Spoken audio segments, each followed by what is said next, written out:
Cinema talk YouTube ಚಾನಲ್ಗೆ ಸ್ವಾಗತ. ಚಿರಂಜೀವಿ 151ನೇ ಚಿತ್ರದಲ್ಲಿ ರಿಯಲ್ ಸ್ಟಾರ್ ಉಪೇಂದ್ರ ಅವರು ಹೊಸದೊಂದು ಸುದ್ದಿಯನ್ನು ಅಭಿಮಾನಿಗಳಿಗೆ ನೀಡಿದ್ದಾರೆ.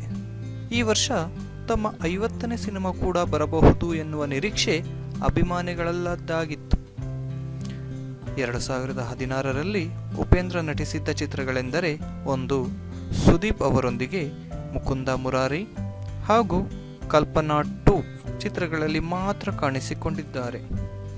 ಇತ್ತೀಚೆಗೆ ಅವರು ಪ್ರಧಾನಿ ಮೋದಿಯವರ ನೋಟು ಅಮಾನ್ಯೀಕರಣ ಮಾಡಿದ ಹಾಗೂ ಅವರ ಇನ್ನೊಂದು ದಿಟ್ಟ ಹೆಜ್ಜೆ ಇಟ್ಟ ಒಂದೇ ದೇಶ ಒಂದೇ ತೆರಿಗೆಯ ಘೋಷಣೆಯಲ್ಲಿ ಬಂದ GST ಕುರಿತು ಉಪೇಂದ್ರ ತಮ್ಮ ಅನಿಸಿಕೆಯನ್ನು ವ್ಯಕ್ತಪಡಿಸಿಕೊಂಡಿದ್ದರು.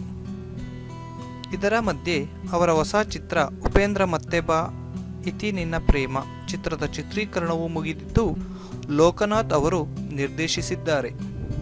ಇದರ ನಂತರ ಉಪ್ಪಿಯ ಮತ್ತೊಂದು ಸಿನಿಮಾ ಉಪ್ಪಿ ರುಪ್ಪಿ ಖುಷಿ ಋಷಿ ಕೂಡ ಬಹುತೇಕ ಚಿತ್ರೀಕರಣ ಮುಗಿಸಿದೆ.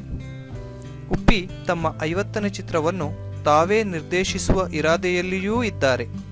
ಇದಕ್ಕಾಗಿ ಚಿತ್ರಕಥೆ ಮಾಡಲು ತಮ್ಮ ಊರ ಕಡೆಯೂ ಹೋಗಿ ಕೆಲ ಸಮಯ ಕಾಲ ಕಳೆದಿದ್ದರು. ಇದೆಲ್ಲದರ ನಡುವೆ ಉಪೇಂದ್ರ ಮತ್ತೆ ತೆಲುಗು ಚಿತ್ರದಲ್ಲಿ ನಟಿಸುವ ಸುದ್ದಿಯೂ ಕೇಳಿಬಂದಿದೆ. ಮೆಗಾಸ್ಟಾರ್ ಚಿರಂಜೀವಿಯವರ ಐತಿಹಾಸಿಕ 151ನೇ ಚಿತ್ರವಾದ ಉಯ್ಯಾಲವಾಡ ನರಸಿಂಹಾರೆಡ್ಡಿ ಚಿತ್ರದಲ್ಲಿ ಉಪ್ಪಿ ನಟಿಸಲಿದ್ದಾರೆ. ಆದರೆ ಈ ಚಿತ್ರದಲ್ಲಿ ಅವರು ಖಳನಾಯಕನಾಗಿ ನಟಿಸುವ ಸಾಧ್ಯತೆ ಇದೆ ಎಂದು ಹೇಳಲಾಗುತ್ತಿದೆಯಾದರೂ ಅದು ಈವರೆಗೆ ಸ್ಪಷ್ಟವಾಗಿಲ್ಲ. ಆದರೆ ಮೂಲಗಳ ಪ್ರಕಾರ ಉಪ್ಪಿಯವರು ಈ ಚಿತ್ರದಲ್ಲಿ ಪ್ರಮುಖ ಪಾತ್ರದಲ್ಲಿ ನಟಿಸಲಿದ್ದಾರಂತೆ.